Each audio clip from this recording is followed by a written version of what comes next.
So we're in the studio of Wanda Zyborska in Menai Bridge. And the first question, Wanda, which work from the collection in the National Museum in Cardiff did you choose?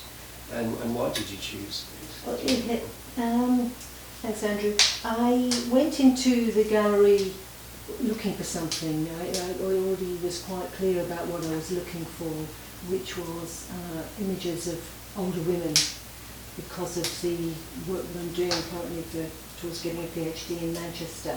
I'm working about older women's skin, representation of older women. So I was expecting that I might not be able to find very many, because that's actually part of my what it's all about, the lack of such representations.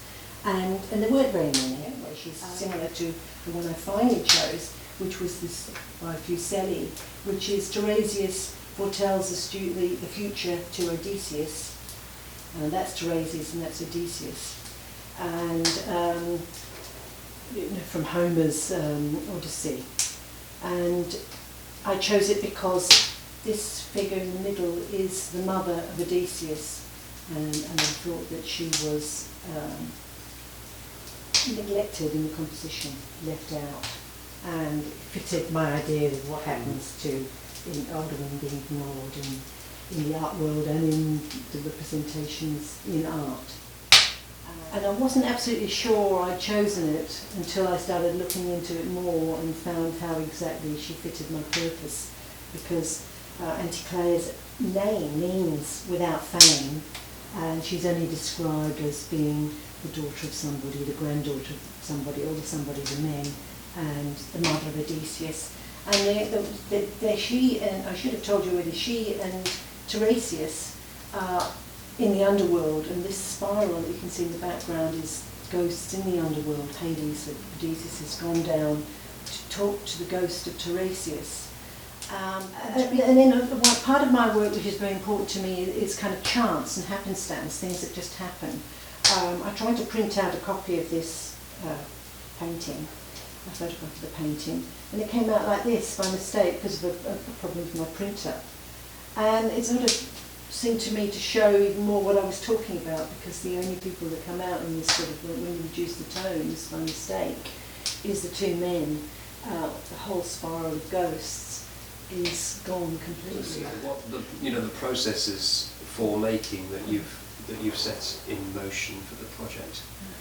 Well, right at the beginning, I started working on paper more than I usually do, as I said before, and building on this work that I've been doing for the past couple of years, I don't know how many years, of working without looking, because I'm trying to draw through the hand, through the body, and think through my hand. This goes from there. I did with some of these, I would look back occasionally to see where I was in the paper, to keep things in place. So that was going that way. I mean, this one, for example, it's hard to make out what's going on there, really. It's become abstract. You asked me about my process of working, and this fits in very much with this idea that I've been developing about imaginative collaboration, because I quite often do work with art from the past, or some of the artists are even still living, like Carolee Schneemann, the piece I've developed to work with her, and she's still alive, but I've never met her, and I can't work with her. And I see this working with Fuseli as a kind of collaboration. I didn't think I'd think like that about this one, because I had some sort of semi-negative ideas about him to start with, but through an engagement of doing the work, then it becomes a collaboration. In other words, he starts to influence what I'm doing.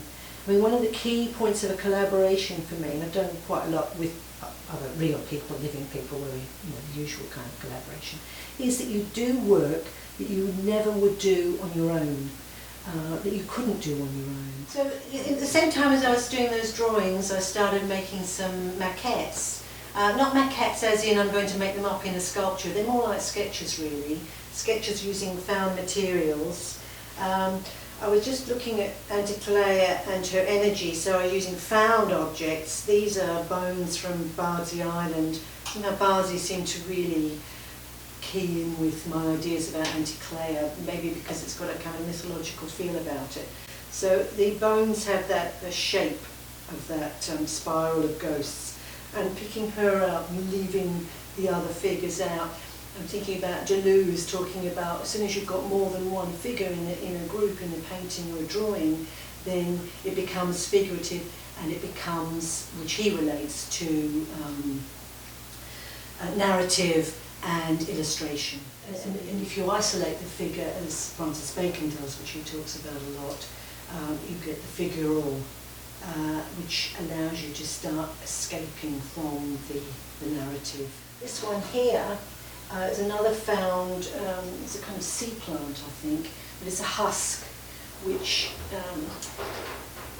seemed to fit the idea of, you know, Anticlea as this sort of husk, this dead body in Hades, and also her shroud that she's enveloped in. When she's in the grave, one of the things that annoyed me about the painting and gave me that anger, that gave me the energy to want to do it, was that she's in this position as if she's still in the grave because she has so little energy, whereas Tiresias is striding around embodying himself. And this one here, which to me is epitomises the whole group, the two masculine figures in this kind of angular way, and the spiral representing Anticlea and her energy. And so to me that's sort of it in a nutshell, really.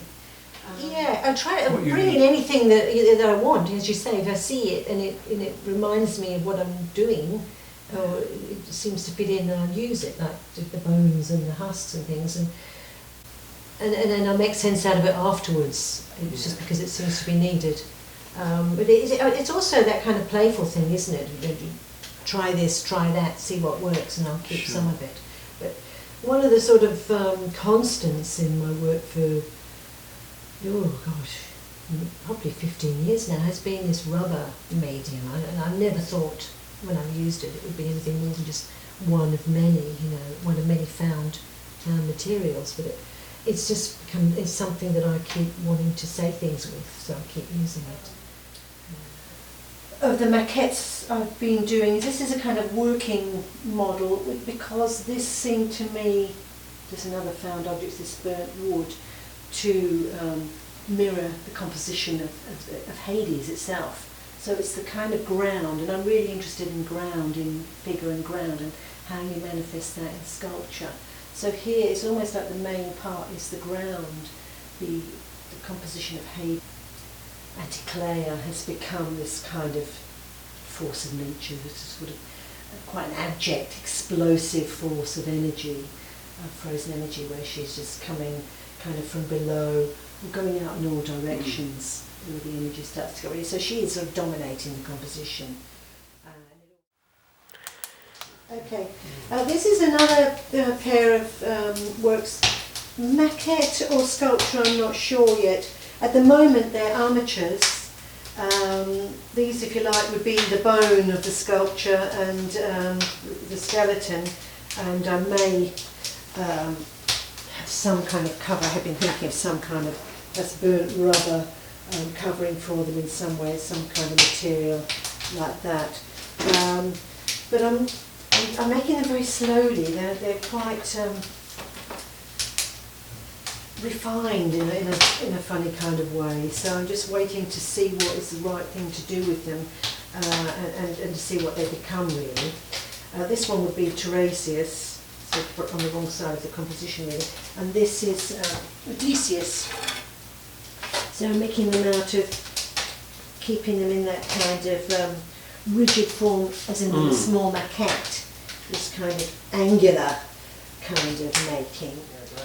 So this piece is not set up because I can't do it in here, but if I just move it around you get an idea of how it works.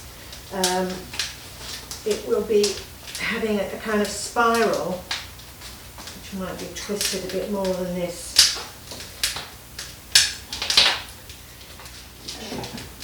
the suggested energy of twisting has to be played around with before it works. Give you an idea of the spiral coming out of the ground. But if you can imagine it with some kind of spiralling movement coming out of the floor and going into the wall, that is the idea of this piece, which is, in my mind, the idea of Anticlea escaping from the underworld and coming up into this world, going into and out of things in a kind of, just following the ways of energy through matter. Yep. So, okay, well this is probably something that you'd be more familiar with from my work, the medium, this rubber inner tubes that I use an awful lot, and which I relate to a kind of metaphor for skin in a kind of industrial way. And of course that was what was covering the spiralling pipe in the previous previous sculpture that I showed you, which is a kind of minimal version of it. And it has a kind of entropy which goes against the energy of the other piece, but it's the same shape as the spiral that I was talking about. This is not made, obviously, I'm just laying that material and sourcing materials for this. But the material is really important to me, as much as the ideas. It's just kind of responding to the material and doing what it wants. And just as the other piece had this kind of energy that I had to kind of control or use, this one, when you turn it inside out, you get this sort of powdery, softer, more skin-like material, yes, which for me suits this idea. So I think I will turn them all inside out. Yeah, so I wanted to ask Wanda, do you do any pre-planning for your work? Which is a question that we've asked, quite a few artists, and there's very different approaches to this whole thing of, planning and pre-planning ideas and everything. Yeah, I don't really. I do sometimes if I'm trying to work out a little technical problem or ideas for sculptures. But if I do, where's an example? It will be little things like that, really simple, just to aid me in remembering something. Say if I've had an idea, because I often have ideas on the train, or which only makes sense to me. It's not like a sketch, it's just they're diagrams and thinking through things. Sure. So when I do the drawings or preparatory works, they're kind of things in themselves. I mean, I'm not making something from them, I'm thinking through things. Also, just to get a surprise, because I don't know how they're going to turn out because I'm doing a semi-automatic drawing, so I thought that was really funny to me, and it's really like some little kind of rudimentary cartoon-like thing. You can really see how the cartoons came out of Fuseli's work. So I thought it was funny because I was thinking of Sisyphus pushing his rock up the hill. So my cartoon is Sisyphus pushing the rock up the hill, and some friend of his comes around and says, "Hey, Sisyphus, remember that woman that you seduced?" And he says, "Which one?" "Anticlea, Autolycus's daughter, Hermes' granddaughter, married Laertes." And then he says, "Autolycus, he's the bugger who stole my cattle. What about it? Her son Odysseus is really making a name for himself." And then he thinks, "Oh, it could have been my son." So that's where this my son kind of image comes out. So it's just me trying to be funny about the fact that it's all about men, talking about her relationship with men. She doesn't really come into it at all. Ideas, isn't it? Drawing and ideas for you seems to be very much linked up. Yes, it's visual thinking. So I'm trying to escape language in all my art. Is trying to push the ideas better than I can think them, because I'm not happy with what I'm coming up with in terms of ideas. So I'm trying to think. It seems to me that the visual art gives you an opportunity to push ideas further. I think that's part of the role in society of art, that it kind of reflects the thinking of the contemporary period, but I think it helps push it along. It's part of the dialogue, it's part of what makes change, and that's the bit that I want to be involved in, the part that's making change rather than... Or have you always kind of referenced other artists' works in some of your other work? I mean, is this a familiar sort of process for you? This particular?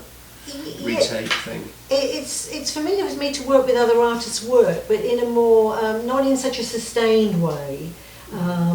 Particularly in my performance, I've done a performance absolutely literally based on Carolee Schneemann's Interior Scroll, for example. And that's what I'll be doing in Riga next month, is where I have remade her performance with my own work. And originally I started doing performances just to make my sculptures move, because I have these kind of inert rubber which also kept moving, and it was different in every time I set it up. It would change because it's so malleable and changeable, but I wanted it to move more, and so I started moving it. But it wasn't like a costume or something on my body. It was my body. I was just using my body to move the sculpture as I felt it needed to move, and I was trying to make myself as invisible as possible within it, in shape as well. So, Wanda, can I ask, what does having a studio mean for you? Well, it's somewhere to make work, but it's a sculpture studio, this one. I mean, I'm going to talk quite a bit about paperworks, but this is not a place for working with paper. I've got height here. It's not big enough, that never is, and there's nowhere for storage. I try to keep finished works out of here, so that, partly because they take up so much space, and not in the dark, so they take up the light. But also, you want to fill the space in and make more. I think if you could surround it by work, it can give you a feeling that you've done a lot, and if there's nothing to be seen, you've got to do more, So there's those kind of things. But the other thing about the nice thing about studios, there's other people here. There's 7 of us, and so sometimes with other people working, so you can talk to them, or just that feeling, that energy of having a group, and we can do things as a group. So that's important as well, I think. And is your studio part concept or just physical space? Everything's part concept to me. It's an idea, isn't it? The idea of the studio. What I like about this building is the way it's industrial, and like the building's history. The fact that it's the old goods yard. It used to be Menai Bridge Station, so I feel like we're a little part of the island here on the mainland. You mentioned moving your work out of the studio quite quickly, or when it's made, or bigger pieces. Yeah. Do you recycle the bigger ones and reuse them, or? I try to keep them. I fold them up. Sometimes I can just fold them, so if they're stuffed ones, as that spiral that we looked at over there is going to be, I can empty them and then fold like a skin, the sculpture. Others I've got stashed around here. Storage is a huge problem when you do large works, so some pieces have gone. On the other hand, I kind of want to keep things as well. So do you care where the work goes when it leaves the studio? If you sell a piece of work, or I do. I sold a piece in Vienna, and it's a large piece on a big spiral armature. It's about 7 foot tall, and it's very similar to the one I had in. You might have seen it in the Royal Academy, the Cambrian Academy. Sure, that's right. Yeah. And I'm worried about it. The entropy dragging it down, and how it's been. And then I write to the guy who bought it and say, how's it going? Does it need? I feel like I should be flown over there to hang it anyway. But no, I really want to get them out. I don't feel I want to keep them. I'm glad for them to go. I really want them to go out into the world, and be seen, hopefully. Good. And what do you like about working in North Wales? It's sort of become part of me, really. I mean, I'm not a native. I've learnt Welsh, and I speak Welsh, not well. It's sort of, I don't know where it comes into the work. I have got one piece called Mam Cymru, so I suppose it's about Ynys Môn to some extent. But landscape is not what I'm doing. There's the sort of things that you associate with North Wales. My work doesn't seem to be about that, but it is informed by it. Identity is very important to me, and the sort of person without state, I feel, because I'm Irish, half Polish. I can't speak Irish or Polish. Nobody thinks I'm Irish. My passport's Irish, I was born there. So, I don't know.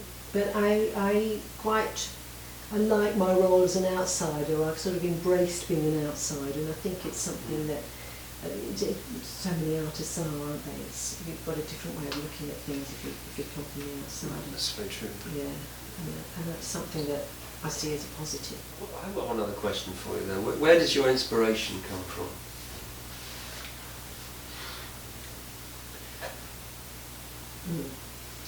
I mean, there's nothing constant about that, is there? Ideas, the world. I mean, feminism is a really important thing for me, which goes through all my work, even the materials, kind of using industrial materials in a quite often in a quite feminine way.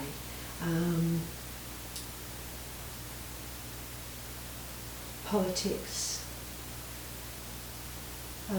and aesthetics, and to me, although I tend to be quite conceptual and ideas are driving through everything I do, aesthetics are very important to me. The material, I'm not really that interested in art that is purely idea. Sometimes they're very beautiful ideas and interesting. It's not what I want to do. It always, to me, my work has some kind of beauty, very closely related to ugliness, I think. But aesthetics, the feel of materials, the touch and physical presence, the surface of materials, is really important to me.